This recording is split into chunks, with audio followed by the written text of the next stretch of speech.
দিদিমণি কোনোদিন চায় না যে বিজেপি দুর্বল হোক। যদি বিজেপির দুর্বল চাইতো তাহলে এতক্ষণ অর্জুন সিংকে ধরে জেলের মধ্যে রাখতো, যে বিরিয়ানি নিয়ে হিন্দু মুসলমান করার জন্য, মানুষের মধ্যে বিভেদ তৈরি করার জন্য ওকে ধরে জেলের মধ্যে রাখতো। যদি পশ্চিম বাংলায় বিজেপির দুর্বল হোক চাইতো মমতা ব্যানার্জি, তাহলে শুভেন্দু অধিকারী এখন জেলের ভাত খেত, সুকান্ত মজুমদার এখন জেলের ভাত খেত, দিলীপ ঘোষ এখন জেলের মধ্যে থাকতো। অর্জুন সিং কথা বলবে না, কারণ অর্জুন সিং কেন কথা বলবে না বলুন তো? ও আজকে আছে, কালকে আবার এদের দলে হয়ে যেতে পারে। হয়তো গতকালকে থেকে একসাথে মাল তুলেছিল, মাল নিয়ে এখন ওইদিকে চলে গেছে।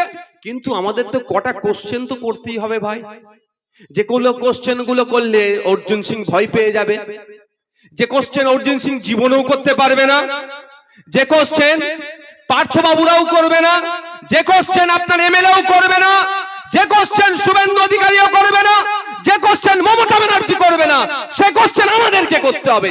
যে এতদিন হয়ে গেল যারা এসে আমাদের নাগরিককে খুন করে চলে গেল, তারা কারা তাদেরকে এখনো খুঁজে পাওয়া গেল না কেন?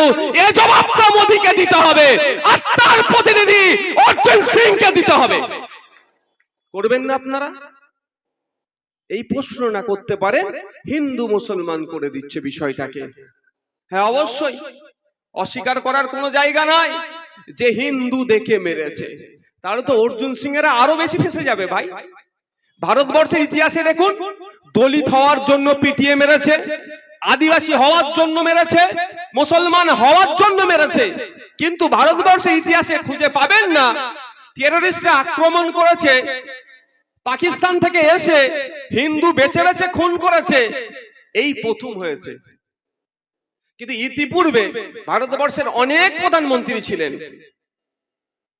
অটল বিহারী বাজপেয়ীজি বিজেপির প্রধানমন্ত্রী ছিলেন, তিনি নিজেকে হিন্দু হৃদয় সম্রাট বলে দাবি করতে পারেনি, বা তার চালাচামুন্ডা যারা ছিল, দলের যারা ছিল, তাদেরকে দিয়েও এই দাবি করায়নি। কিন্তু কে নিজেকে হিন্দু হৃদয় সম্রাট বলে দাবি করাচ্ছে? নরেন্দ্র দামোদর দাস মোদী। সে নিজেকে কি বলছে? হিন্দুদের রক্ষাকর্তা। তাহলে তো আমরা প্রশ্ন তুলবো, কারণ আমার প্রতিবেশী হিন্দু ভাই আজকে ক্ষতিগ্রস্ত হয়েছে, আমার প্রতিবেশী হিন্দু ভাইয়ের ধর্ম দেখে খুন হতে হয়েছে। কার আমলে? মোদির আমলে। মোদির পুলিশ কি করছিল? অমিত শাহর পুলিশ কি করছিল? দেখে দেখে আমার 26টা হিন্দু ভাইয়ের ধর্মীয় পরিচয় দেখে খুন করার টাইম কি করে পেল? এই জবাবটা মোদি অমিত শাহকেই দিতে হবে। কে দেবে জবাবটা? মোদি অমিত শাহকে দেওয়া দরকার। দুর্ভাগ্য, মোদি অমিত শাহর কাছে না প্রশ্ন করে হরিদ্বারের এক কাশ্মীরি শাল বিক্রেতাকে ধরে টানাটানি করছে, গরিব ভ্যান চালককে ধরে টানাটানি করছে, গরিব চা বিক্রেতাকে ধরে টানাটানি করছে, ও একটু বিরিয়ানির দোকান কে লাগাচ্ছে তাকে ধরে টানাটানি করছে। প্রশ্ন তো করতে হবে মোদি অমিত শাহকে, যে কাশ্মীরে 5 মিটার 10 মিটার ছাড়া ছাড়া সেন্ট্রাল ফোর্স থাকে, সেই কাশ্মীরে কিভাবে অত বড় হাতিয়ার নিয়ে এসে একসাথে দেখে দেখে এত মানুষকে খুন করার সময় পেল কি করে? ওখানে আর্মি ছিল না কেন? এই প্রশ্ন করতে হবে। এই প্রশ্ন না করতে পারেন, হিন্দু মুসলমান খেলা লাগিয়ে দেওয়ার চেষ্টা করছে। প্রশ্ন করবেন না আপনারা? আমি গিয়েছিলাম, পশ্চিম বাংলার 3 জন মানুষ কে শহীদ করেছে, খুন করেছিল ওরা। এই মানবতা বিরোধী, কাশ্মীরের মানুষের শত্রু, দেশের মানুষের শত্রু এই সন্ত্রাসবাদীগুলো যে 26 জনকে খুন করেছিল, আমাদের পশ্চিম বাংলার 3 জন ছিল। তার মধ্যে আমি একজনের বাড়ি গিয়েছিলাম। সব জায়গায় ক্যামেরা নিয়ে যাওয়ার প্রয়োজন হয় না, আমি গোপনেই তার বাড়ি গিয়েছিলাম। তার সাথে কথা বলে অনেক কিছু জানতে পেরেছিলাম। তার মধ্যে একটা ইনফরমেশন পেয়েছিলাম, প্রায় 2 ঘন্টা পরে ফোর্স ওখানে গিয়েছে তাদেরকে উদ্ধার করতে। তাহলে আমার প্রশ্ন এখানে থেকে যায়, ভারত সরকারের কাছে প্রশ্ন করতে চাই, মোদিজির কাছে প্রশ্ন করতে চাই, অমিত শাহজির কাছে প্রশ্ন করতে চাই। এখানে খুব লাফালাফি করছে শুভেন্দু অধিকারীকে জানতে চাই যে আপনারা উত্তর দিন, 2 ঘন্টা কেন ফোর্স ওখানে গেল না? হয় ফোর্সকে খবর দেওয়া হয়নি, না হলে ফোর্সকে আটকে রাখা হয়েছিল। তাই এটা তদন্ত করতে হবে। 2 ঘন্টা পরে কেন ফোর্স পৌঁছালো? কারা ফোর্সকে আটকে রেখেছিল? কেন যেতে দেয়নি? এই রহস্যটা কি তদন্তটা করতে হবে। যারা আটকে রেখেছিল তাদেরকেও সর্বোচ্চ শাস্তির ব্যবস্থা করতে হবে। এই আওয়াজটা, এই দাবিটা পার্থ ভৌমিক সাহেব তুলবে না, কারণ এই আওয়াজটা পার্থ ভৌমিক সাহেব তুললেই বিজেপির গায়ে লাগবে, আর বিজেপির গায়ে লাগলেই দিদিমণির বুকটা চিনচিন করবে। এই আওয়াজটা আমাদের রফিকার রহমান সাহেব এই আওয়াজটা তুলবে না। এই আওয়াজটা তুললি তো বিজেপিকে প্রশ্ন উত্তর দিতে হবে। আর দিদিমণি তো সবসময় চাই বিজেপি যাতে সুবিধাজনক জায়গায় থাকুক, কোনোদিন চায় না যে বিজেপি ডিস্টার্ব হোক। দিদিমণি কোনোদিন চায় না যে বিজেপি দুর্বল হোক। যদি বিজেপির দুর্বল চাইতো তাহলে এতক্ষণ অর্জুন সিংকে ধরে জেলের মধ্যে রাখতো, যে বিরিয়ানি নিয়ে হিন্দু মুসলমান করার জন্য, মানুষের মধ্যে বিভেদ তৈরি করার জন্য ওকে ধরে জেলের মধ্যে রাখতো। যদি পশ্চিম বাংলায় বিজেপির দুর্বল হোক চাইতো মমতা ব্যানার্জি, তাহলে শুভেন্দু অধিকারী এখন জেলের ভাত খেত, সুকান্ত মজুমদার এখন জেলের ভাত খেত, দিলীপ ঘোষ এখন জেলের মধ্যে থাকতো। কিন্তু এরা চায় না। এরা কি চায়? ওরা যত ভয়ঙ্কর ভয়ঙ্কর কথা বলবে মুসলমানরা তত ভয় পাবে, তো মমতা ব্যানার্জির কোলে উঠে তত বসে থাকবে। নালে বলুন তো, আমাদের রাজ্যের একজন শিখ ধর্মের অফিসার তাকে খালিস্তানি বলে দেখে দিয়েছিল, মনে আছে আপনাদের? না ভুলে গিয়েছেন? অনেকে ভুলে গেছেন না? এটা স্বাভাবিক ব্যাপার আমাদের, এটা এর মধ্যে। সন্দেশখালীতে যখন একটা বিষয় সমস্যা ছিল, সবাই যেতে চেয়েছিল, আমরাও যেতে চেয়েছিলাম, আমাদেরকেও আটকে ছিল, কুতুব ভাইয়ের সবাইকে আটকে ছিল, বিজেপিকেও আটকে ছিল। তখন বিজেপির প্রতিনিধি দলে, যেখানে শুভেন্দু অধিকারী যে প্রতিনিধি দলের মধ্যে ছিল, ওই প্রতিনিধি দলের মধ্যে থেকে পুলিশ সম্পর্কে কি মন্তব্য করেছিল, যে খালিস্তানি, ওখানে একটা পাঞ্জাবি শিখ ধর্মের অফিসার ছিল। ওই সময় তো ধরে ভরে দেওয়া দরকার ছিল, এই তো সুযোগ ছিল ওকে ভরে দেওয়া জেলের মধ্যে, জেলের বেলের ভাত খা। করেছে কি? এরা করেনি, আর করবেও না। কারণ এরা যদি শুভেন্দু অধিকারী বলা বন্ধ করে দেয়, ভয় দেখানো যদি বন্ধ করে দেয়, দিলীপ ঘোষ যদি ভয় দেখানো বন্ধ করে দেয়, সুকান্ত মজুমদাররা যদি, এই অর্জুন সিং এরা যদি ভয় দেখানো বন্ধ করে দেয়, তাহলে আপনি আর তৃণমূলের কোলে উঠে বসে থাকবেন? আপনি তো নেমে যাবেন। তখন বলবে আপনার পালক গজিয়ে যাবে। ওই জন্য আপনার পালকটাকে কেটে দিচ্ছে তো উঠতে না পারেন। আর পাড়াতে পাড়াতে হিন্দু মুসলমানের মধ্যে বিভেদ লাগানোর চেষ্টা করছে।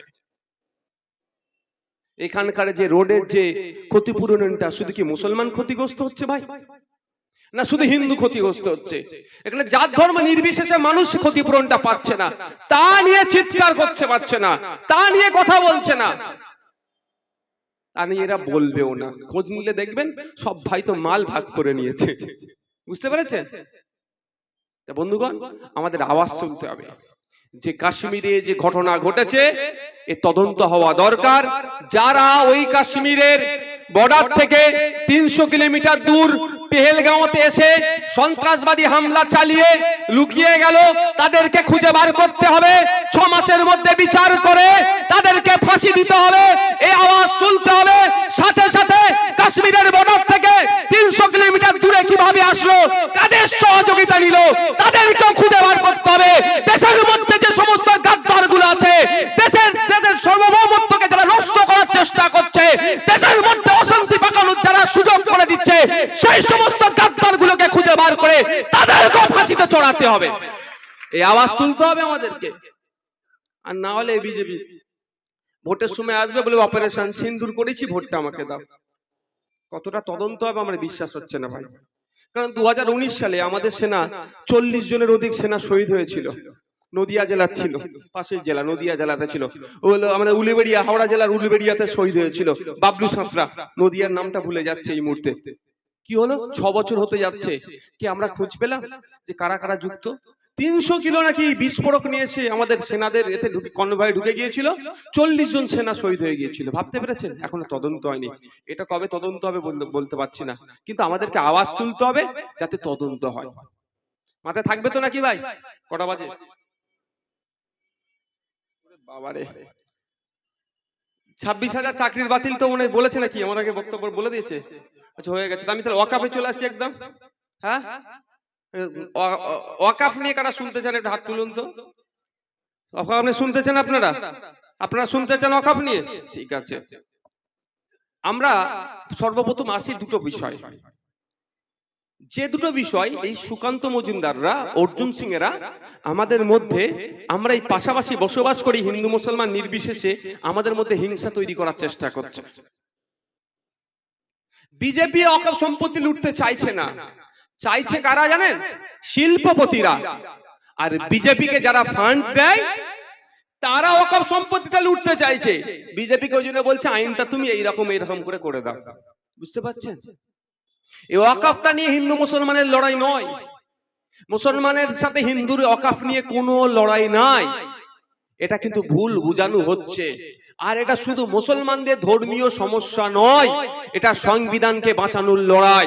তাই সংবিধানকে বাঁচাতে গেলে শুধু মুসলমানকে রাস্তায় থাকলে হবে না, আইনি লড়াই শুধু মুসলমানকে গেলে হবে না, সংবিধান প্রেমী সমস্ত জাতি ধর্ম বর্ণের মানুষকে সাথে নিয়ে ঐক্যবদ্ধ হয়ে সংবিধানকে বাঁচাতে হবে।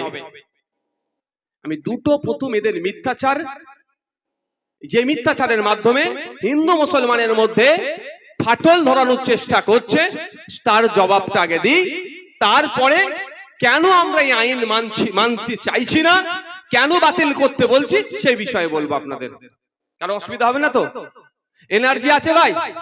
এনার্জি আছে তো? একদম ঠিক বলছেন তো ভাই? ঠিক আছে। অনেক সময় এনার্জি লস হয়ে যায়, আমি ছেড়ে দেবো যদি এনার্জি লস হয়ে যায়। আমার নিজের আজকে এনার্জি নাই, সত্যি বলছি। আমি আস্তে আস্তে বলছিলাম যে আজকে আমি কম বক্তব্য দেবো, একটু তো লেটেও ঢুকলাম তো।